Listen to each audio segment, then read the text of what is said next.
Okay so good evening. मैं Audible हूँ, आप लोगों को विजिबल हूँ? Yes sir. ओके तो चलिए, अभी लास्ट क्लास में हम लोगों ने फंक्शन स्टार्ट किया था, तो बेसिक्स किए थे कि फंक्शन होता क्या है, कौन से रिलेशन फंक्शन होंगे, कौन से रिलेशन फंक्शन नहीं होंगे, ये डिसाइड देखा था हमने।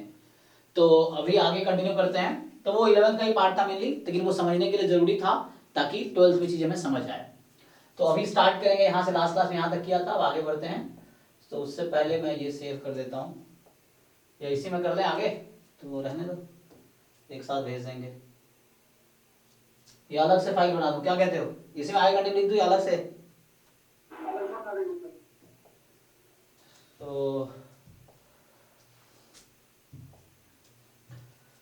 तो ये था एक मिनट।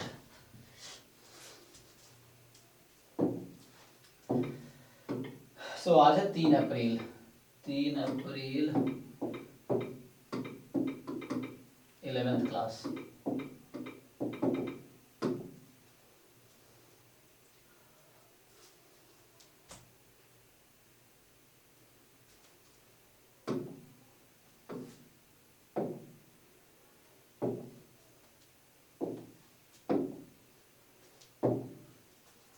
ओके तो चलो पहले तो मैं पूछ रहा हूँ तुमसे कुछ क्वेश्चंस।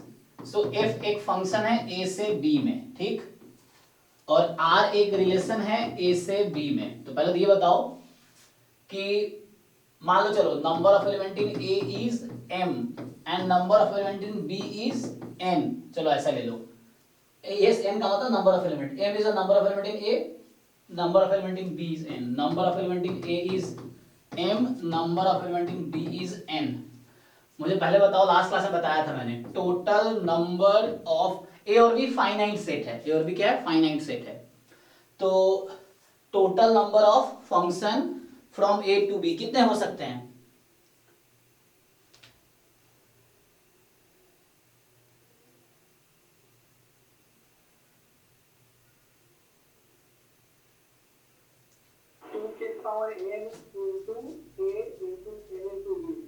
एक मिनट, तुम क्या बता रहे हो? Total number of function from A to B, एक तो ये जानना चाह रहा हूं मैं, और एक है total number of relation from set A to set B.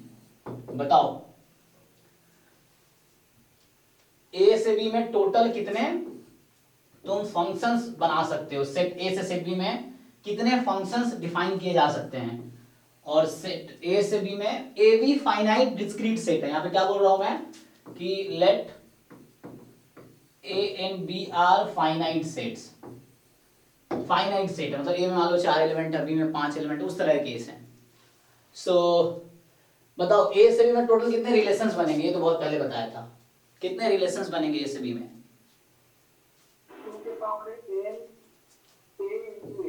हाँ, 2 के power number of element in A into number of element in B. तो मैंने ऐसा कर दिया कि ए में m नंबर ऑफ एलिमेंट है, बी में n नंबर है, तो m इंटू n हो गया, 2 की पावर m इंटू n।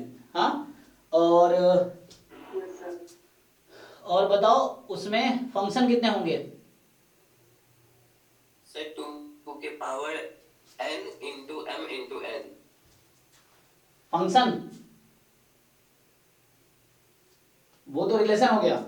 तो बताया था ना कि मान लो ये सेट ऑफ रिलेशंस है, ये बॉक्स है सेट ऑफ रिलेशन, तो इसके अंदर एक बॉक्स होगा सेट ऑफ फंक्शन का। तो हर फंक्शन एक रिलेशन है, हर रिलेशन फंक्शन नहीं है।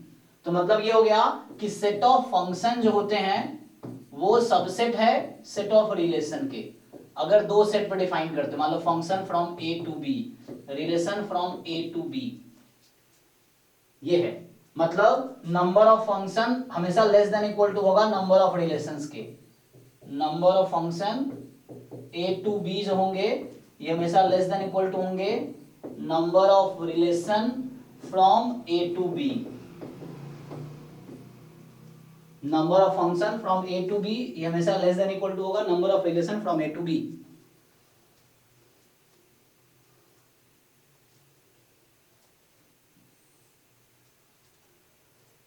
अब बताओ, ये लास्ट क्लास में लिखाया था, सबसे लास्ट में लिखाया था मैंने एग्जांपल एक दिए थे कि, चलो याद कराता हूं तुम लोगों को। लास्ट जो था मेरा, मैंने कहा था कि ए में 2 एलिमेंट है 1 2 और बी में एलिमेंट है 3 4। So number of relation from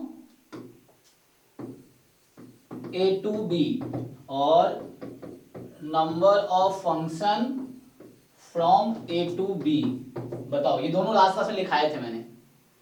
2 की पावर 4। तो ये तो था 2 की पावर 4। 16 रिलेशंस डिफाइन कर सकते हो ए से बी में। कितने फंक्शन डिफाइन कर सकते हो ए से बी में?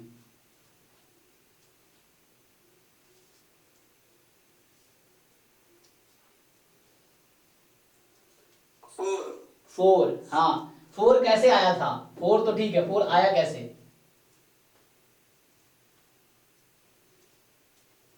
Element of A into element of B. नहीं, number of element in B हाँ।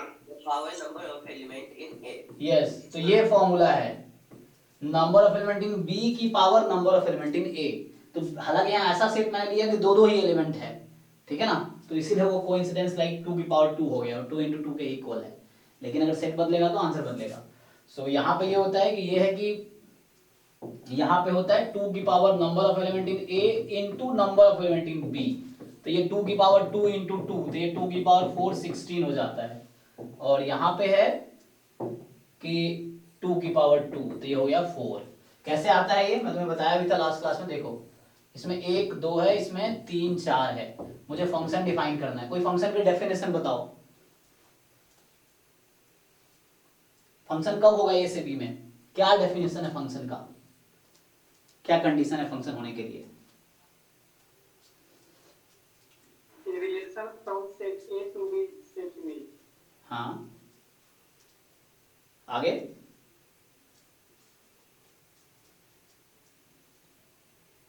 अरे हर रिलेशन फंक्शन थोड़ी होता है। यहां देखो, टोटल 16 रिलेशन है, उस 16 में से 4 ही है जो फंक्शन है, बाकी 12 ऐसे रिलेशन है जो फंक्शन नहीं है। उन 16 में से 4 ही है जो फंक्शन बनेंगे, हर रिलेशन फंक्शन नहीं होता। तो क्राइटेरिया बताया था ना मैं लास्ट क्लास में कि ऐसा क्या क्राइटेरिया है कि वो जो रिलेशन है वो फंक्शन बन जाए।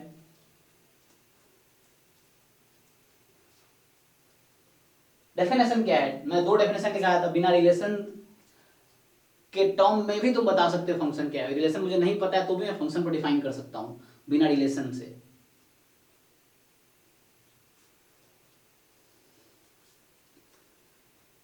तुम लोग रिवीजन नहीं करते लास्ट क्लास का। और ये 11th क्लास का है, अभी भी पढ़ा दो, 11th वाला ही है। 12th पे भी आना बाकी है। 12th में टाइप ऑफ फंक्शन है जो अभी इसके बाद स्टार्ट करूंगा मैं। अभी मैं लास्ट क्लास में रिपीट कराया ताकि आगे जरूरत पड़ेगी तुम्हें पता होना चाहिए।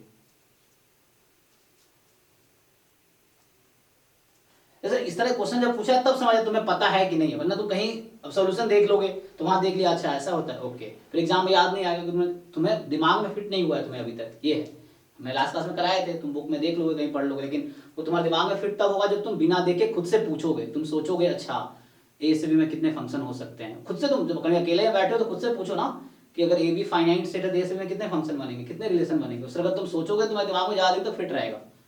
क्योंकि बुक में सॉल्यूशन देख देख करोगे तो कोई फायदा नहीं है, या यूट्यूब पे सॉल्यूशन देख लिए तो वो तुम्हारे दिमाग में गया नहीं गया ये इंपॉर्टेंट है। समझ आया नहीं आया, वो तुम्हारे दिमाग में फिट हुआ नहीं हुआ, ये इंपॉर्टेंट है।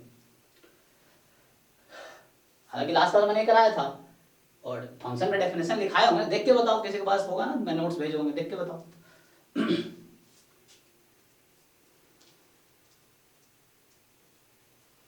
कि ए से बी में फंक्शन कब होगा, मैं क्वेश्चन ये है क्या कोई भी फंक्शन हो जाएगा। मैं अगर ऐसा करूं कि 1 को 3 से 1 को 4 से मैप कर दूं, 2 को 3 से कर दूं, क्या ये फंक्शन होगा? हाँ, तो क्या क्राइटेरिया है फंक्शन होने के लिए? तो पूछ रहा हूं, फंक्शन नहीं है ये, तो फंक्शन कब होगा? क्वेश्चन ये है कि मैं 1 पे क्या रेस्ट्रिक्शन है, 2 पे क्या रेस्ट्रिक्शन है, ए पे बी पे क्या रेस्ट्रिक्शन है फंक्शन होने के लिए? सर ए का किसी भी एक एलिमेंट के पास एक ही इमेज होना चाहिए। हाँ, एक और कंडीशन से ज्यादा नहीं होना चाहिए। हाँ, एक और कंडीशन, एक ही कंडीशन हुआ, एक और कंडीशन है कि सबके पास इमेज होनी चाहिए। हाँ ठीक है, सो ए में सबके पास इमेज होगा। पहली कंडीशन ये है कि every element of A has a unique image in set B. ये डेफिनेशन है फंक्शन का, सिंपल।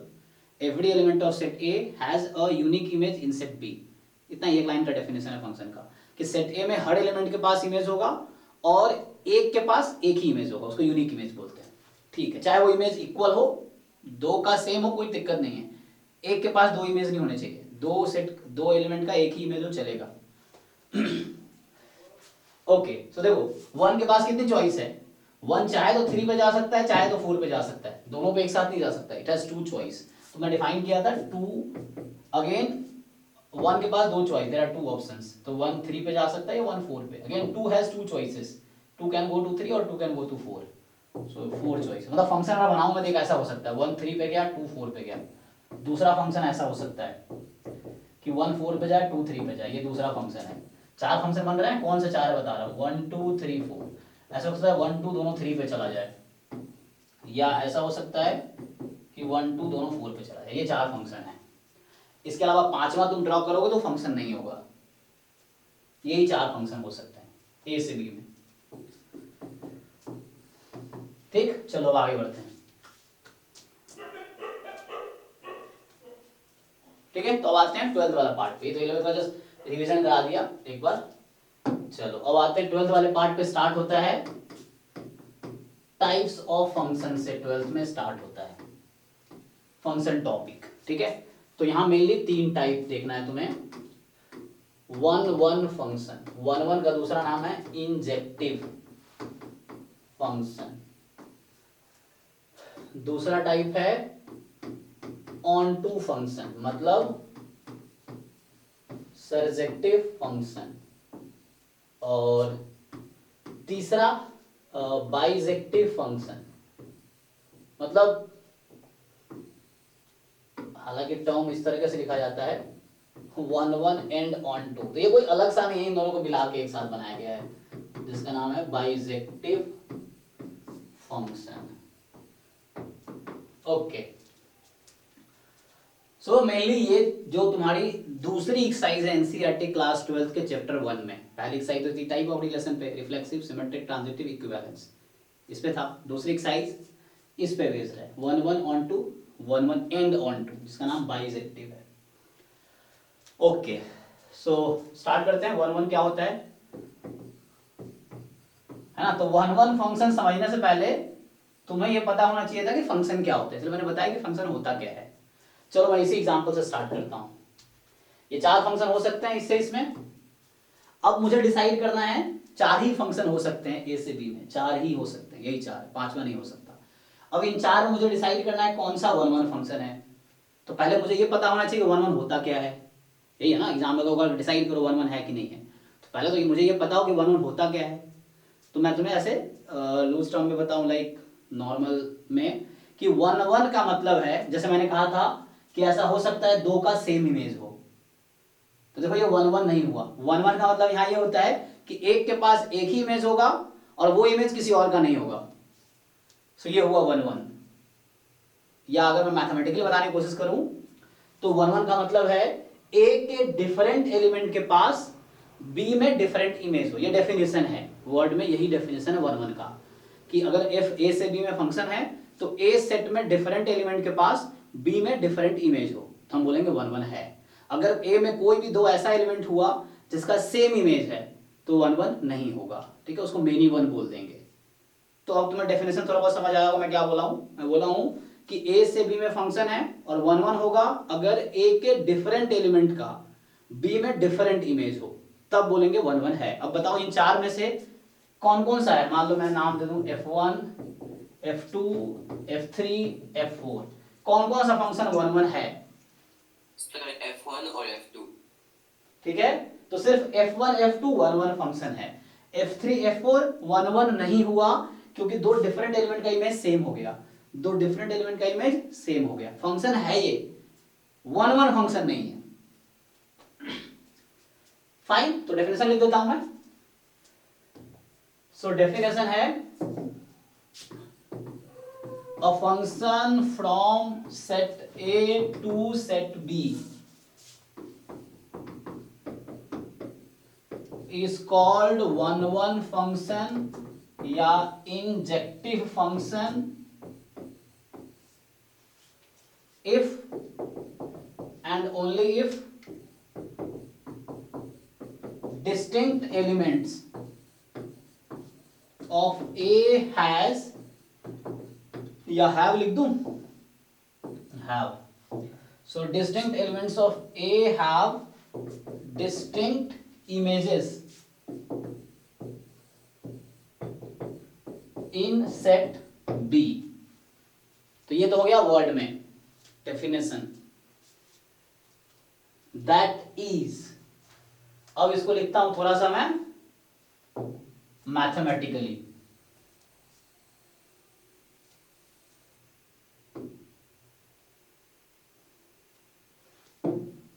ओके,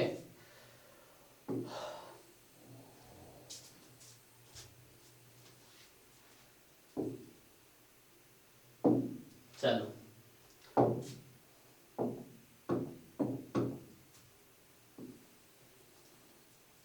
देखो, दैट इज, यहीं पे लिखता हूं, दैट इज। हमने कहा कि मान लो ऐसा है x1 x2 कोई दो एलिमेंट है सेट ए में, ठीक। मैंने क्या माना कि x1 x2 कोई दो एलिमेंट है सेट ए में। तुम बात कर रहे हो function from A to B का। सो x1 x2 कोई दो डिफरेंट एलिमेंट है अगर, तो मान लो x1 belongs to a such that कि x1 इक्वल नहीं है x2 के, तो 1 1 होने के लिए क्या होना जरूरी है मैथमेटिकली? सर ए का डिफरेंट एलिमेंट के पास बी में एक डिफरेंट एलिमेंट होना चाहिए। हाँ, तो एलिमेंट को क्या बोलते हैं, तुमने सीखा है ये। देखो अब यहां अगर a है और ये b है और ये फंक्शन f है, तो यहां अगर x1 होगा तो उसका इमेज यहाँ पे y1 होगा, x2 का इमेज y2 होगा। अच्छा, ये y1 क्या है, तो y1 को हम बोलेंगे f ऑफ x1, y2 क्या है बोलेंगे f ऑफ x2। तो अब तुम कैसे बोलोगे कि x1 का इमेज y1 है, तो y1 का मतलब क्या है, f ऑफ x1 जो x1 का इमेज बना है, x2 का इमेज है y2, y2 क्या है, y2 का मतलब है f ऑफ x2। फाइन, तो ये नोटेशन है। ये भी थोड़ा दूर लिख दिया हूं, थोड़ा क्लोज कर देता हूं, ठीक। सो x1 का इमेज fx1, x2 का इमेज fx2। तो अब बताओ, अगर x1 डिफरेंट है x2 से, तो 1 1 होने के लिए क्या जरूरी है, implies what?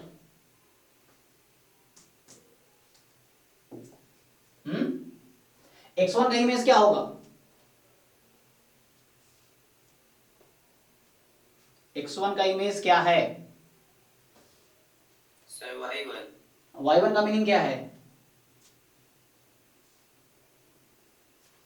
Sir f of x1। हाँ, f ऑफ x1। थोड़ा सा इसको और एक्सप्लेन करता हूं मैं, एक मिनट, तो तत्काल तो लिख देता हूं मैं। सो f ऑफ x1 और x2 का इमेज क्या होगा, f of x2। f of x2।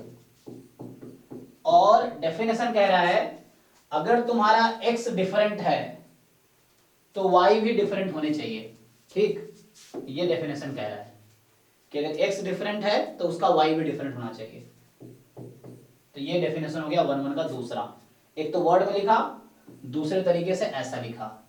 अब एनसीईआरटी में जिसको यूज करके सॉल्व करता है वो तीसरा है तीनों एक ही चीज, अलग अलग तरीके से लिखा जा रहा है। तो मैं तीसरा तरीके से लिखता हूं जिसको एनसीईआरटी में यूज किया जा रहा है क्वेश्चन सॉल्व करने के लिए। सारे क्वेश्चन वैसे ही सॉल्व किए जाएंगे, जो तीसरा डेफिनेशन है ज्यादातर उससे होंगे। तो इसी स्टेटमेंट का एक होता है, एक वर्ड आता है कंट्रापोजिटिव स्टेटमेंट। कंट्रापोजिटिव स्टेटमेंट क्या होता है, तो ये इसी 11th क्लास के एनसीईआरटी में चैप्टर नंबर 14 है आपका मैथमेटिकल रीजनिंग, उसमें ये वर्ड आएगा जब हम वो पढ़ेंगे। तो कंट्रापोजिटिव स्टेटमेंट होता क्या है, वो ये कहता है कि अगर P इंप्लाइज करता है Q को, तो इसी को मैं दूसरे तरीके से बोल सकता हूं कि not Q implies not P। दोनों बोलना सेम बात है। फॉर एग्जाम्पल, जैसे मैं थोड़ा आसानी से बता रहा हूं एग्जैक्टली। जैसे मान लो कि हर नेचुरल नंबर इंटीजर है, ठीक। तो इसको मैं दूसरा तरीके से बोल सकता हूं कि जो इंटीजर नहीं है वो नेचुरल नंबर नहीं है।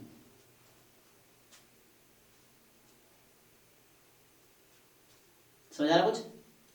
P implies Q equivalent to not Q implies not P। तो ये कहना चाह रहे हैं, ओके। हालांकि आगे जाकर पढ़ोगे, जैसे कोई फंक्शन अगर डिफरेंशिएबल है तो कॉन्टिन्यूअस भी होगा, अगर कॉन्टिन्यूअस नहीं है तो डिफरेंशिएबल नहीं होगा, दोनों सेम बात है। उसको कंट्रापोजिटिव स्टेटमेंट है वो, उसी का मीनिंग दोनों का इक्विवेलेंट है। तो इसी स्टेटमेंट का मैं कंट्रापोजिटिव लिखूं, ये इफ में लिखा गया है। देखो ये जो इंप्लाइज का साइन है ना, इसका मतलब होता है देन, है ना, देन को ही हम लिखते हैं इंप्लाइज, तो मीनिंग है इसका देन। और यहाँ था इफ, ये लिखा था इफ कि x, ये अजम्पशन है मेरा, पहला लाइन क्या है, अजम्पशन है कि x1 x2 a में है, इस तरीके से है कि डिफरेंट है, ये मैंने मान लिया। तो मुझे दिखाना पड़ेगा कि fx1 डिफरेंट है fx2 के। अगर हम ये दिखा पाए तो वो 1 1 है, ठीक है। इसी को दूसरे तरीके से लिखेंगे तो हमने क्या कहा, p इंप्लाइज q का कंट्रापोजिटिव स्टेटमेंट है not q implies not p। तुम लोग अगर समझ आया जिनको बताओ मैं क्या लिखूं इसको। इसी स्टेटमेंट दूसरे तरीके से मैं क्या लिख सकता हूं कि इफ x1 x2 a में तो है सच दैट, क्या लिखूं मैं यहां पे, अब कंट्रापोजिटिव बनाओ। देखो कंट्रापोजिटिव क्या होता है, p इंप्लाइज q, तो इसका कंट्रापोजिटिव है not q implies not p, ठीक। नॉट p मतलब इसका नेगेशन ले लो, नॉट लगा दो इसमें और इसमें नॉट लगा दो, तो ये अब पहले आ जाएगा नॉट लगाओगे तो, और इसमें नॉट लगा दोगे तो बाद नॉट अपोजिट स्टेटमेंट कर दो, नॉट बताओ अपोजिट कर दो उसका। जैसे मैं लड़का हूं तो इसका अपोजिट मैं लड़का नहीं हूं, इस तरह से अपोजिट। तो बताओ इस स्टेटमेंट को मुझे कंट्रापोजिटिव करके लिखना है, मैं क्या लिखूं,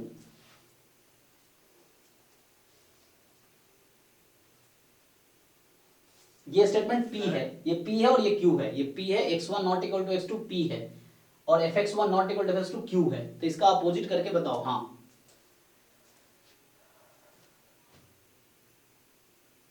सर इफ x1, सर वो पहले का बोले है, बाद वाला पहले आएगा उल्टा होके। कैसे बताते हैं? हाँ x2 implies Then हाँ बोलो बोलो। not x2 implies not x1. Yes yes, तो बोलो नॉट सो इसका अपोजिट बोलो। अरे इसका देखो यहाँ लिखा fx1 not equal to fx2, तो इसका अपोजिट स्टेटमेंट क्या होगा, fx1 not equal to fx2 का अपोजिट स्टेटमेंट क्या होगा, नेगेशन क्या होगा। Sir f of x1 equal to f of x2. Yes, तो हम अज्यूम करेंगे कि f of x1 is equal to f of x2 and then, अब ये तुम्हारा स्टेटमेंट p है, इसका उल्टा करो, you take negation x1 equal to x2. हाँ, तो एनसीईआरटी में इस तरीके से क्वेश्चन सॉल्व किए गए हैं। वहां क्या किया गया है कि x1 x2 सेट A में है और तुमने अज्यूम कर लिया कि fx1 बराबर fx2 है। अब तुम्हें प्रूव करना है कि x1 x2 इक्वल होगा। अगर तुम प्रूव कर पाते हो कि x1 x2 इक्वल है तो वो 1 1 है, नहीं प्रूव कर पाओगे तो 1 1 नहीं, मतलब डिफरेंट अगर हो सकता है तो 1 1 नहीं, सिंपल। तो ये डेफिनेशन हो गया कि ये उसी स्टेटमेंट को दूसरे तरीके से लिखा है और एनसीईआरटी में इसी को यूज किया जाता है सॉल्व करने के लिए। आगे ये लिखा रहेगा for all x1 x2 belongs to A, ये रहेगा। सो इसको यूज किया जाता है क्वेश्चन सॉल्व करने के लिए एनसीईआरटी में। चलो अब आते हैं क्वेश्चन पे। तो 1 1 में इतना ही है, एक डेफिनेशन ने 3 तरीके से लिखा है। अब मैं थोड़ा पीछे आता हूं, देखो जरा एक्सप्लेन करता हूं, ये 1 1 है तो क्यों है, नहीं है तो क्यों नहीं है। देखो तो यहां 1 है डिफरेंट 2 से, यस और नो। Yes sir. तो F1 डिफरेंट है F2 से, यस और नो। Yes sir. F1 किसके इक्वल है, F1 क्या है इसमें, Sir 3. यस 3 डिफरेंट है F2 के, F2 क्या है 4, ठीक है। ये है, इसको बोलेंगे F1, इसको बोलेंगे F2। क्यों भाई, क्योंकि 1 का इमेज 3 है, तो F का मतलब image of 1 is 3, image of 2 is 4। तो अगर X डिफरेंट है तो Y डिफरेंट होने चाहिए, ऐसा हो रहा है यहाँ पे, इसीलिए 1 1 है ये भी सेम रूल सेम लॉजिक से यहाँ भी हो जाएगा। F1 की जगह 4 हो जाएगा, F2 की जगह 3 हो जाएगा। तो ये F2 और ये F1 सेम लॉजिक से प्रूव कर लो। अब ये 1 1 क्यों नहीं है, तो अब देखो 1 1 क्यों नहीं है। अब चेक करो 1 डिफरेंट है 2 से, यस और नो? Yes sir. अब ये है F1 और यही है F2, तो क्या F1 डिफरेंट है F2 से? No sir. इसीलिए 1 1 नहीं है, क्योंकि डेफिनेशन कहता है कि अगर x तुम्हारा डिफरेंट है तो fx भी डिफरेंट होने चाहिए, वो यहां नहीं हो रहा है। तो यहां डेफिनेशन, मैं तुम्हें पहले ही बताया था चैप्टर 1 जो है डेफिनेशन बेस्ड है, यहाँ फॉर्मूला वॉर्मूला नहीं है। डेफिनेशन समझना है, डेफिनेशन से करना है, चाहे वो रिफ्लेक्सिव हो, सिमेट्रिक हो, ट्रांजिटिव हो, या अभी 1 1 हो या ऑन टू हो, ये सब डेफिनेशन बेस्ड है। इसीलिए लोगों को मुश्किल लगता है, क्योंकि यहाँ फॉर्मूला नहीं है, तो लोगों को डेफिनेशन अप्लाई करने में दिक्कत होती है, क्योंकि उनको आदत है फॉर्मूला है पुट करो आंसर निकालो, तो इसलिए बच्चों को कई बार डिफिकल्ट लगता है। डिफिकल्ट है नहीं, तुम समझ जाओगे तो ईजी है। ओके ठीक, तो इसीलिए 1 1 नहीं है, क्योंकि ये तो 3 है और ये भी 3 है, 3 3 डिफरेंट है क्या? No, so answer is no, that's why it is not 1 1। Same logic यहाँ पे है। ओके सॉरी, ओके सो यहाँ से F1 और यही है F2, सो एलिमेंट तो डिफरेंट है, इमेज डिफरेंट नहीं है, फिर 1 1 नहीं है। चलो, तो ये तो जो मैं एग्जांपल कर रहा था ये छोटे छोटे एग्जांपल थे, मतलब आसान से एग्जांपल थे डिस्क्रीट सेट वाले। अब तुम्हें 1 1 चेक करना है कॉन्टिन्यूअस सेट पे भी, कोई दिक्कत नहीं है, हम इससे डेफिनेशन लगाएंगे। सो हम क्या लगाएंगे? ये वाला डेफिनेशन। चलो थोड़ा आते हैं एनसीईआरटी पे, देखते हैं ये लोग कैसे लिखते हैं। तो अभी मैंने सिर्फ डेफिनेशन बताया आपको कि 1 1 की डेफिनेशन क्या है। ओके, तो अब ये लोग कैसे लिखते हैं इनका देखते हैं जरा।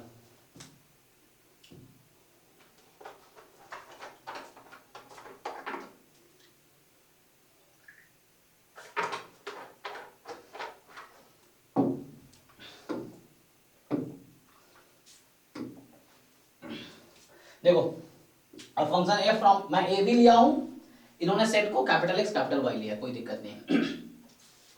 इज डिफाइंड टू बी 1 1 या injective if the images of distinct elements of x under f are distinct. ठीक है, पहला डेफिनेशन जो मैंने लिखा वही लिखा कि डिस्टिंक्ट एलिमेंट x के डिस्टिंक्ट एलिमेंट y पे मैप होंगे, तब बोलेंगे 1 1 है। ओके, दूसरे तरीके से इसी को लिख रहा है दैट इज, मतलब दूसरे तरीके से लिख रहा है इसी को कि हर x1 x2 जो कि कैपिटल X सेट में है। अच्छा, उन्होंने बीच का वो डेफिनेशन खा गया जो मैं लिखा था, तो मैं उसी को दूसरी तरह से लिखा था। इन्होंने सीधा वो लास्ट वाला लिखा, जो मैंने तीसरा लिखा है वो सीधा लिखा है इन्होंने, कि कोई भी x1 x2 x में अगर fx1 इक्वल fx2 के, तो x1 x2 को इक्वल होना पड़ेगा। इंप्लाइज, इंप्लाइज इसको बोलते हैं, ठीक है, ये देन वाला साइन है। सो तुम ये अज्यूम करोगे fx1 बराबर fx2, तुम प्रूव करोगे x1 बराबर x2, अगर प्रूव कर पाए तो ठीक है 1 1 है, नहीं ऐसा हुआ तो नहीं है। Otherwise f is many one, तो मेनी वन का मतलब क्या है? जो फंक्शन 1 1 नहीं हो मेनी वन है। ठीक चलो, तो ये तो हो गया डेफिनेशन। ऑन टू हम अभी बाद में पढ़ाएंगे, पहले आपको ऑन टू 1 1 सिखाते हैं ठीक से, फिर ऑन टू पे आएंगे। ओके चलो, कुछ क्वेश्चंस देख लेते हैं। तो आओ एनसीईआरटी के क्वेश्चंस देख लेते हैं ना अभी 1 1। अच्छा, तो यहाँ पे तुम चेक करो। चलो ये देखो, अब तुम खुद ही बताओ कि ये जो पहला फंक्शन है क्या ये 1 1 है? Yes sir. सो आपको देखना है different element of x has different images, answer is yes, तो ये 1 1 है, दिस इज 1 1 है। क्या ये 1 1 है दूसरा वाला? No sir. क्यों नहीं है? सर हाँ? x1 का दो डिफरेंट एलिमेंट के पास x2 में एक ही एलिमेंट है। यस, सो अगर ये a सेट है, ये b सेट है, a से b में फंक्शन डिफाइन किया गया है, तो डेफिनेशन है डिफरेंट एलिमेंट के पास डिफरेंट इमेज होने चाहिए थे, बट वो सेम ही इमेज आ गया, तो डिफरेंट एलिमेंट का डिफरेंट इमेज होने चाहिए। सो यहाँ पे इमेज सेम हो गया, इसलिए 1 1 नहीं हुआ, है ना? ओके, ये 1 1 है? No sir. सो ये भी, ये है नॉट 1 1। यहाँ भी दो डिफरेंट एलिमेंट का सेम इमेज है, नॉट 1 1। ये 1 1 है फोर्थ? Yes sir. हाँ, सो सिंपल है। अब हाँ, ये आएंगे बाद में, ये अभी ऑन टू अभी हम बाद में देखेंगे। हाँ चलो, एग्जांपल्स तुम लोग खुद ट्राई करना, मैं एक्सरसाइज थोड़े करा देता हूँ। एग्जांपल्स तुम देखना, अगर नहीं समझ आएगा तो मैं एग्जाम्पल्स तुम लोग ट्राई करना, और अगर नहीं आया फिर मुझसे पूछना। देखो तुम्हारा काम क्या है, एनसीईआरटी में एक एक लाइन पढ़ो, उसको कोशिश करो समझने की। बहुत सारी चीज़ें लिखी हुई हैं, जैसे मुझे भी कई बार रियलाइज होता है, मैं अभी पढ़ता हूँ तो मुझे लगता है अच्छा ये था उस 12th में, मुझे तब तो पता ही नहीं था, अब पढ़ाता हूँ तब दिखता है कि अच्छा ये यहाँ भी है लिखा हुआ। कई बार ऐसा होता है जब, क्योंकि हम लोग उसमें ध्यान से नहीं पढ़ते, हम सिर्फ क्वेश्चन करते हैं, बस पास हो जाए, अच्छे नंबर आ जाए, इसलिए तो। लेकिन तुम एक एक लाइन अगर ढंग से पढ़ोगे तो बहुत सारी चीज़ें डीप भी लिखी होती है, जिसका मतलब मीनिंग तुम्हें बाद में बहुत अच्छे से समझ आएगा, या अभी एटलीस्ट जानकारी होगी उस चीज़ की। बाकी क्वेश्चन तो हो ही जाएंगे, क्या है, मतलब प्रैक्टिस कर लो थोड़ा बहुत, 2 4 10 बार सॉल्व कर लो, हो गया। ओके, मैं सीधा आता हूँ एक्सरसाइज पे, कुछ क्वेश्चंस कराता हूँ 1 1 पे, फिर हम ऑन 2 पे आएंगे। चलो पहले जरा समझते हैं। देखो तो ये है आपका एक्सरसाइज एनसीईआरटी में 1.2, दूसरी एक्सरसाइज, ठीक। So that the function f from r star to r star denoted by defined by fx is 1 by x is 1 1 and on 2। तो on 2 तो अभी हमने पढ़ा ही नहीं है, हम तो 1 1 सिर्फ 1 1 चेक करेंगे। अभी 1 on 2 हम जब पढ़ाएंगे तो 1 2 चेक करेंगे, तो अभी सिर्फ 1 1 चेक करते हैं। फिर r स्टार का मतलब है set of all non zero real number, तो मतलब ये जो r स्टार लिखा है ना, ये रियल नंबर है जीरो को छोड़ के, मतलब इसके डोमेन में, इसको डोमेन बोलते हैं, याद है ना, इसको बोलते हैं डोमेन, और इसको क्या बोलते हैं, कोडोमेन। कोडोमेन। रेंज नहीं, ठीक है, रेंज डिपेंड करता है फंक्शन पे, रेंज नहीं, ठीक। सो रेंज नहीं, कोडोमेन, ओके। सो ये है कोडोमेन। तो रेंज हो सकता है कोडोमेन के इक्वल, बट हमेशा नहीं होगा, ठीक है। तो जनरली स्टार्टिंग में ए टू बी है, तो ए डोमेन है, बी कोडोमेन है। हाँ कुछ कह रहे हैं आप? हाँ कोई कुछ कह रहा है क्या? ओके चलो, तो आते हैं, प्रूव करते हैं इसको। देखो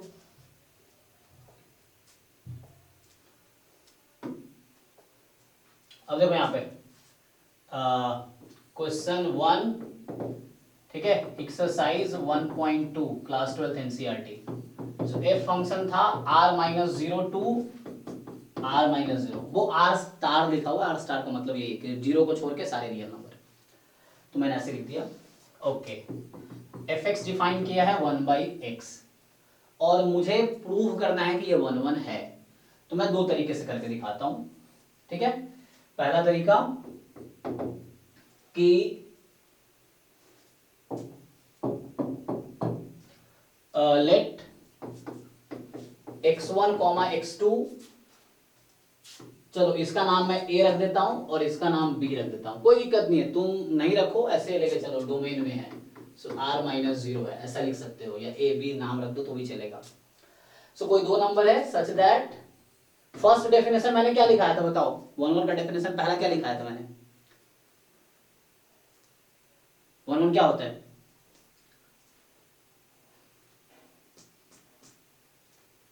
वन वन क्या है function, what is 1 1 function, define कैसे करेंगे 1 1 को, मैं क्या प्रूफ करूं यहाँ पे।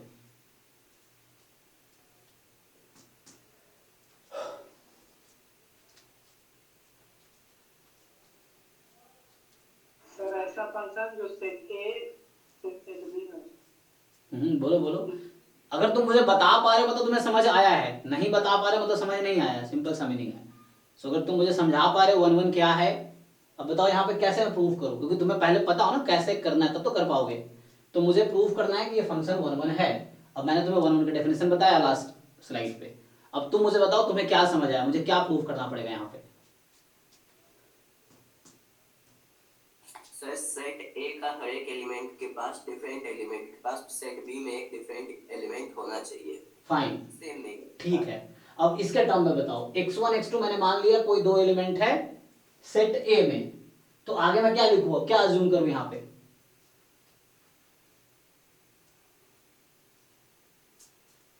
बताना डेफिनेशन, क्या अज्यूम करना है मुझे।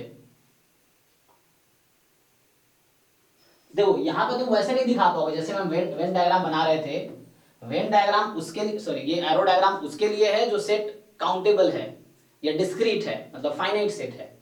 अनकाउंटेबल, ये अनकाउंटेबल सेट है। अनकाउंटेबल मतलब इसमें तुम अनकाउंटेबल नंबर ऑफ एलिमेंट्स हैं। अब इसको कैसे बताऊं मैं, ये कॉन्टिन्यूअस सेट है, लाइक जीरो को छोड़ के पूरा रियल नंबर सिस्टम है, तुम इस पे लिख नहीं पाओगे, तो इसको ऐसे नहीं दिखा पाओगे, तो तुम्हें थ्योरेटिकली दिखाना पड़ेगा। थ्योरेटिकली दिखाने के लिए हमारे पास डेफिनेशन है जो कि मैंने लास्ट पेज पे लिखाए थे। तो क्या लिखाया था देखो। ये सर बता रहे sir, function of x1 equal to function of x2। तो वो दूसरा मेथड है जो करूंगा, ठीक है चलो पहले उसी से कर देता हूं मैं, तुम जो कह रहे हो। So x1 x2 belongs to domain and हम मान लेते हैं सच दैट, मैंने अज्यूम कर लिया कि fx1 is equal to fx2। तो मुझे अब क्या प्रूफ करना पड़ेगा? Sir x1 equal to x2। Yes, एक तरीका ये है कि तुम अज्यूम करो fx1 बराबर fx2, और अब उस फंक्शन जो क्वेश्चन में दिया है उसको यूज करके दिखाओ तुम कि x1 x2 इक्वल आएगा, तो तुम्हारा फंक्शन 1 1 है। तो चेक करते हैं, चलो बताओ मुझे अब। fx तुम्हारा 1/x है, तो fx1 क्या होगा? fx 1/x है, तो fx1 क्या होगा? x1 x2 कोई दो नंबर है अलग अलग, x की दो वैल्यू, x1 एक अदर वैल्यू है, x2 x1 वाला 2 है, x2 3 है, इस तरह से। तो मैं इसको क्या लिखूं आगे? अगले स्टेप से fx को 1/x लिखते हैं इस क्वेश्चन में। इस क्वेश्चन में fx का मतलब 1/x है, तो fx1 का मतलब क्या लिखूं आगे मैं? 1/x2। Yes, 1/x1। fx2 का मतलब क्या लिखूं मैं? Sir 1/x2। 1/x2। अब इसको क्रॉस मल्टीप्लाई करो, क्या मिलेगा? हाँ, सो x1 बराबर x2, तो हो गया प्रूफ। देखो डेफिनेशन, डेफिनेशन था ना कि तुम अज्यूम करोगे fx बराबर fx2, और अगर तुम प्रूफ कर पाए x1 बराबर x2 तो हो गया, बस इतना ही है। मैं पहले ये पूछ रहा था शुरू में, एक तरीका क्या है कि तुम अज्यूम करो x1 डिफरेंट है x2 के, और तुम प्रूफ करो कि ये डिफरेंट होगा, एक तरीका ये है। दूसरा तरीका ये है कि तुम अज्यूम करो fx1 इक्वल fx2 के, और तुम प्रूफ करो x1 is equal to x2 है। कोई एक तरीका याद रखो, काफी है, क्वेश्चन हो जाएगा। मैं करके दिखाता हूं दो तरीके से। सो एक तरीका अभी तुमने ये बताया कि fx1 fx2 इक्वल मान लेते हैं और x1 x2 को इक्वल दिखा देते हैं, तो हो गया प्रूफ। ठीक है, और ये होल्ड करेगा चाहे कोई भी रियल नंबर ले लो, तो this will hold for all, जो भी हमने अज्यूम किया है उस सब के लिए होल्ड करेगा ये, for all x1, x2 belongs to जो भी सेट है, r स्टार लिखा था क्वेश्चन में, तो r स्टार का मतलब हुआ कि r माइनस रियल 0। ठीक है, तो इतना काफी है 1 1 दिखाने के लिए। एक मेथड ये हुआ। अब दूसरा मेथड आते हैं, तो यहां मैं क्या अज्यूम करूंगा? अभी डेफिनेशन दिखाया था मैंने तुम्हें, अभी यहां क्या अज्यूम करूं? दूसरे मेथड से, दूसरा तरीका है,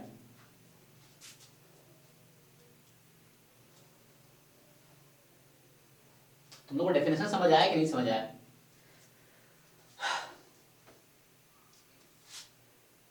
मैं बता तो रहा हूं, देखो एक तरीका ये है, एक तरीका ये है, तो ये जो तरीका तुम्हें बाद में मैंने लिखाए हुए हैं, इससे मैंने अभी सॉल्व किया है। अब मैं इससे सॉल्व करना चाहता हूं, ऊपर वाले तरीके से प्रूफ करना चाहता हूं, तो मैं क्या अज्यूम करूं?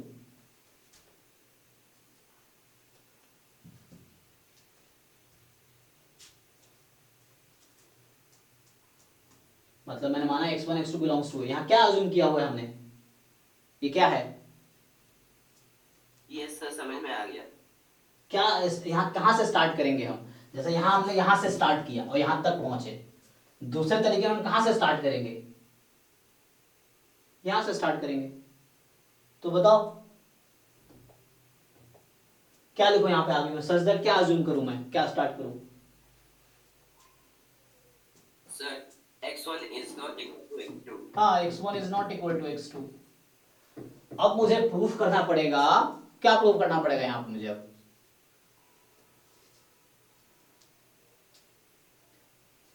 अब यहाँ मुझे क्या प्रूफ करना पड़ेगा? तो मैंने अज्यूम कर लिया, अब 1 1 होगा तो उसके लिए मुझे एंड में क्या दिखाना पड़ेगा?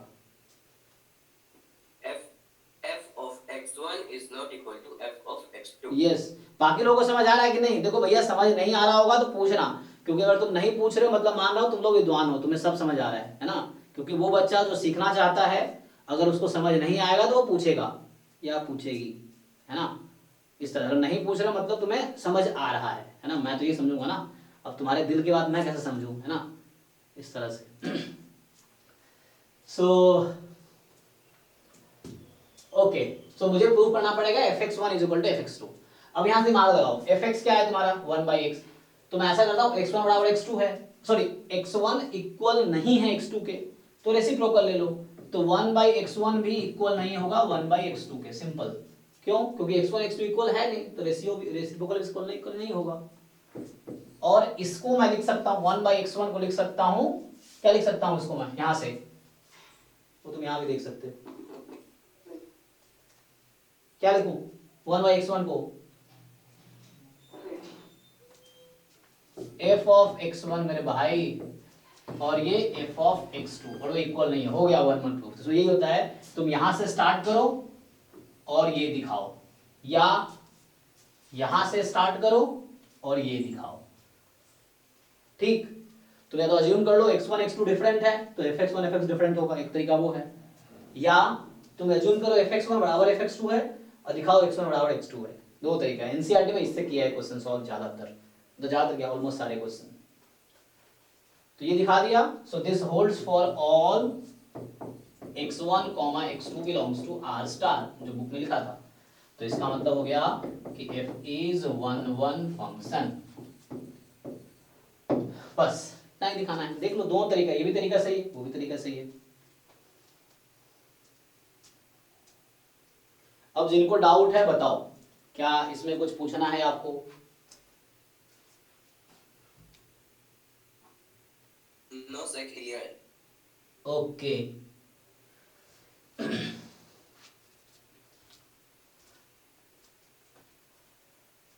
आगे बढ़ते हैं, चलो अगला क्वेश्चन की तरफ। अब ये सब आपको सीखना है, और इसी तरीके से एग्जांपल्स जो है एनसीईआरटी में पहले खुद करना, ये नहीं सॉल्यूशन दिया है तो मैं वही करूंगा। तुम सॉल्यूशन जो दिया उससे बहुत अच्छा कर सकते हो अगर तुम समझ गए तो। सॉल्यूशन भी क्या है, किसी टीचर ने लिखा, हम जैसे किसी इंसान ने लिखा, आप जैसे किसी इंसान ने लिखा है, तो उसको जो समझ आया उसने वो लिखा है। अगर आप खुद से ट्राई करोगे तो उससे अच्छा मेथड में उससे कई तरीके और भी लिख सकते हो। एक क्वेश्चन को डिफरेंट तरीके से किए जा सकते हैं, जैसे मैंने दो तरीके से किए। अब एनसीईआरटी में देखोगे एक तरीके से किया होगा, तो इसका मतलब ये दूसरा तरीका नहीं है, तरीके कई सारे हो सकते हैं। उन्होंने एक तरीका करके दिखाया आपको, और आपको रट्टा नहीं मारना है, आपको समझना है। समझ गए? दूसरे तरीके से कर सकते हो आप। ओके सो चलिए नेक्स्ट क्वेश्चन पे आते हैं। तो पहला क्वेश्चन हो गया खत्म। अब क्वेश्चन ये है, कहता है क्या, आगे कह रहा है, is the result true if the domain R star is replaced by N with codomain being same as R star. अब वो क्वेश्चन को ट्विस्ट कर रहा है। एक क्वेश्चन था कि तुम प्रूफ करो इस डोमेन इस कोडोमेन पे फंक्शन 1 1 ऑन 2 दोनों है। अब तुमसे पूछ रहा है कि अगर मैं थोड़ा सा छेड़छाड़ करूं डोमेन कोडोमेन के साथ, फिर भी ये 1 1 ऑन 2 रहेगा? मैं बताना क्या पूछना चाह रहा, देखो। सो इन्होंने अब ये कहा कि फंक्शन तो मैं सेम रखूं, लेकिन मैं उसका डोमेन को अब नेचुरल नंबर लेता हूं और कोडोमेन को वही रखता हूं R-0, तो फिर भी ये 1 1 ऑन 2 रहेगा। क्योंकि ऑन 2 मैंने अभी नहीं पढ़ा है, तो ऑन 2 की बात नहीं करेंगे, 1 1 की बात करेंगे। क्या ये फिर भी 1 1 रहेगा? बताओ।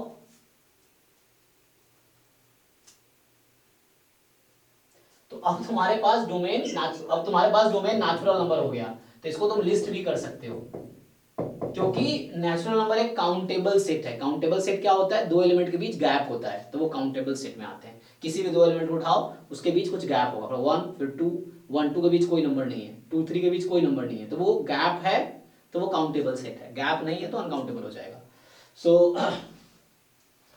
सो 1 2 3 4 इस तरह से 5 6। तुम खुद ही बताओ मुझे, यहाँ पे रियल नंबर है, मतलब रियल नंबर 0 को छोड़ के, तो 1 का इमेज क्या होगा इस फंक्शन में? बताओ मुझे सोच के। 1 कहां पे मैप होगा?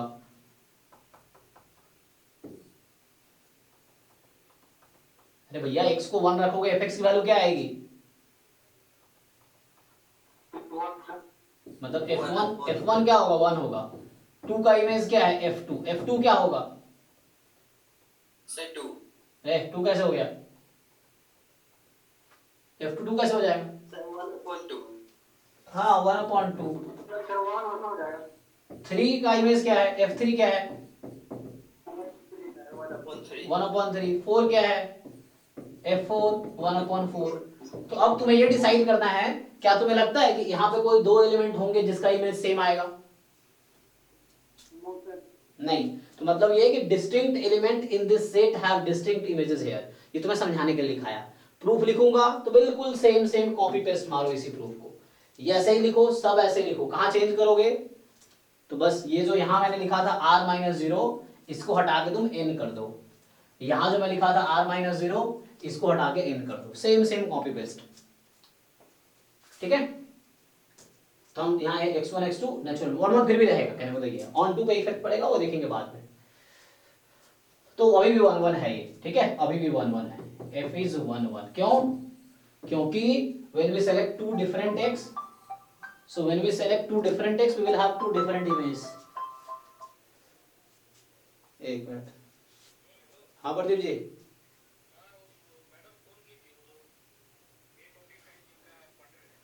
हाँ तो मैं अभी ले रहा हूँ क्लास में, थोड़ी देर में फोन करता हूँ 15-20 मिनट, या फोन कीजिए 10 मिनट में, ठीक।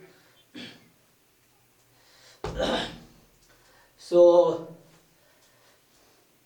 f इज 1 1, ठीक है। तो ऐसा क्यों हो रहा है? बिकॉज डिस्टिंक्ट एलिमेंट्स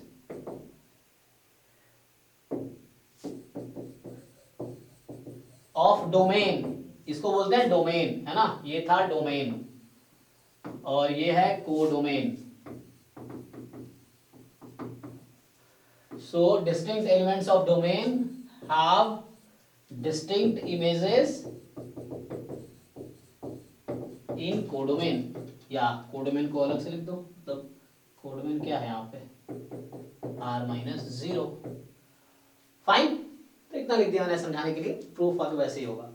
तो कोई इफेक्ट नहीं पड़ रहा एक्चुअली, 1 1 होने पे कोई इफेक्ट नहीं पड़ रहा, 1 1 फिर भी है, ठीक है। क्या इज रियल ट्रू? तो 1 1 है, ऑन टू का देखेंगे जब पढ़ेंगे तब।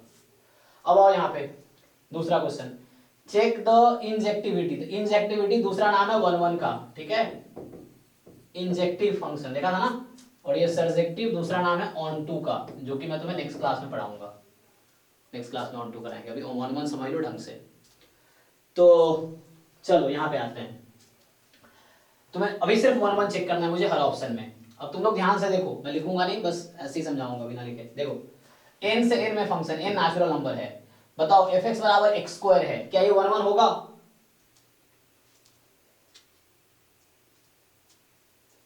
fx बराबर x स्क्वायर 1 1 है कि नहीं है? ट्राई करो, गलत आंसर दो कोई दिक्कत नहीं, बट ट्राई करो। तुम कुछ लॉजिक लगाओ और उससे एक कंक्लूजन निकालो, फिर जब तुम बताओगे तो मुझे समझ आएगा तुम्हारा लॉजिक सही है कि गलत है। तुम ट्राई ही नहीं करोगे तो फिर सीखोगे नहीं। हाँ बताओ 1 1 है कि नहीं है, क्या लगता है तुम्हें? होगा, क्यों होगा?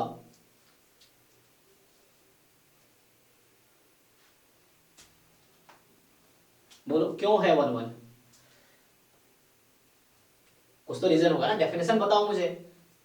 जब तुम्हें गुस्सा है क्यों होगा, तो तुम सीधा डेफिनेशन पे जाओ ना कि 1 1 होने के लिए क्या चाहिए, वो बता दो मुझे।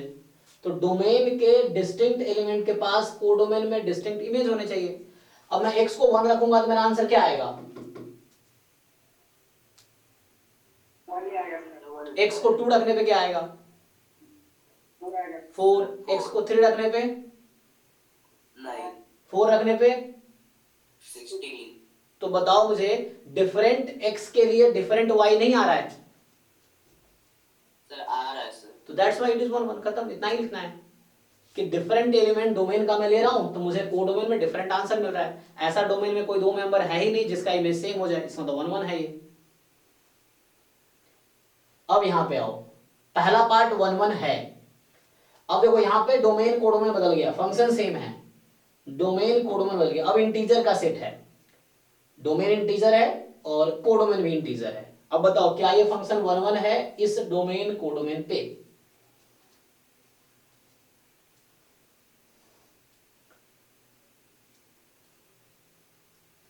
हाँ या ना? नहीं होगा। क्यों नहीं होगा? नहीं होगा सर। मतलब क्यों नहीं है, तुम्हारा क्या रीजन है क्यों नहीं है? सर x को 1 रखने पे 1 स्क्वायर आ रहा है और -1 रखने पर भी 1।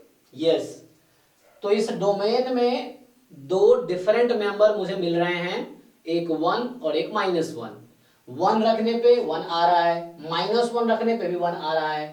तो इस डोमेन पे ये फंक्शन 1 1 नहीं है, दिस इज नॉट 1 1। 1 1 नहीं है, क्यों नहीं है? क्योंकि डेफिनेशन ये था डिफरेंट x के लिए डिफरेंट y आना चाहिए। मैं x और -1 एक 1 और -1 डिफरेंट लिया मैंने, तो मेरा ये डिफरेंट आना चाहिए, तो डिफरेंट नहीं आ रहा, तो 1 1 नहीं है। ठीक है, मतलब अगर मैं लिखूं तो 1 इज डिफरेंट देन -1, तो f1 should be different than f-1 by definition, but f1 भी यहाँ 1 है और f-1 भी 1 है, वो डिफरेंट तो है ही नहीं, तो ये तो आ गया कॉन्ट्राडिक्शन, तो मतलब 1 1 नहीं है। दूसरे में अच्छा पहला में 1 1 क्यों हो गया, क्योंकि यहाँ नेगेटिव नंबर था ही नहीं, नेचुरल नंबर में नेगेटिव था ही नहीं, तो तुम्हें दो ऐसा नंबर मिलेगा ही नहीं जिसमें सेम इमेज आ जाए। इंटीजर में नेगेटिव भी है पॉजिटिव भी है, तो नेगेटिव पॉजिटिव का इमेज सेम होता है, मतलब इक्वल नंबर है, 1 -1 2 -2 3 -3, तो इसीलिए ये 1 1 नहीं हुआ ये वाला, और ये 1 1 हुआ क्योंकि यहाँ नेगेटिव था ही नहीं। ओके, सिमिलरली तीसरे पे आओ, तीसरा एग्जांपल कह रहा है अब तुम्हारा R से R में फंक्शन है, डोमेन रियल नंबर है, कोडोमेन भी रियल नंबर है, फंक्शन वही है x², तो क्या ये 1 1 होगा? Yes sir. क्यों 1 1 होगा? यस सर होगा, 0 रखने पे 0 आ रहा है x का वैल्यू, हाँ। और 1 रखने पे 1, 2 रखने पे 4, अब -1 रखने पे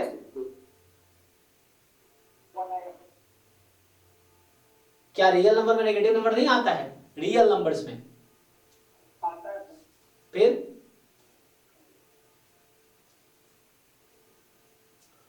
इस रियल नंबर में 1 और -1 है कि नहीं है?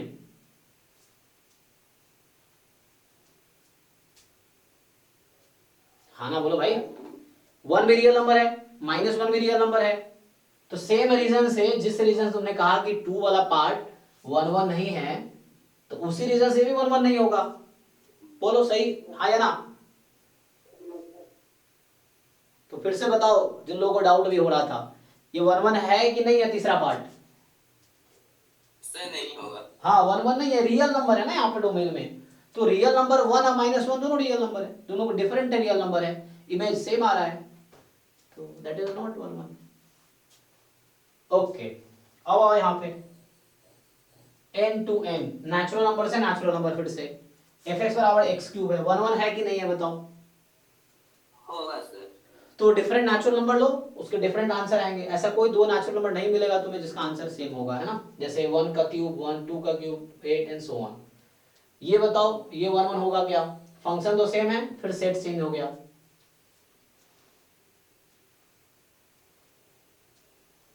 नहीं होगा सर। क्यों नहीं होगा बताओ एग्जांपल? डोमेन में ऐसा कौन सा दो मेंबर है जिसका इमेज सेम आ रहा है?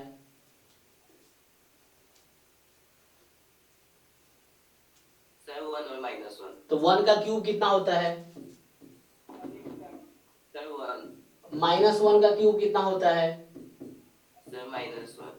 तो बताओ क्या डेफिनेशन को सेटिस्फाई कर रहा है कि नहीं कर रहा है? यस सर होगा। डिफरेंट x के लिए डिफरेंट y आ रहा है नहीं आ रहा है?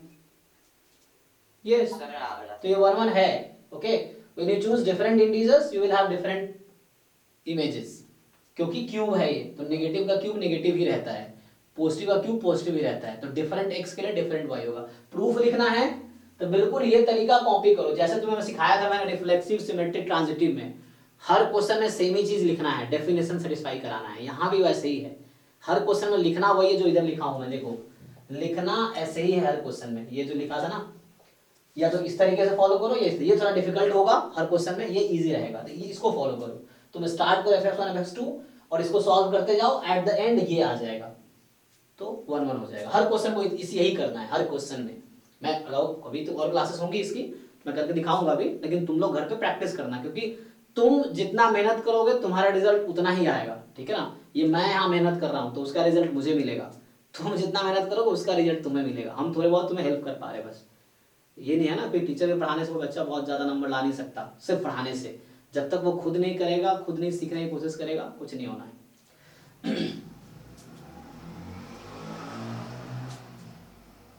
ओके चलो, तो टाइम तो हो गया है खत्म।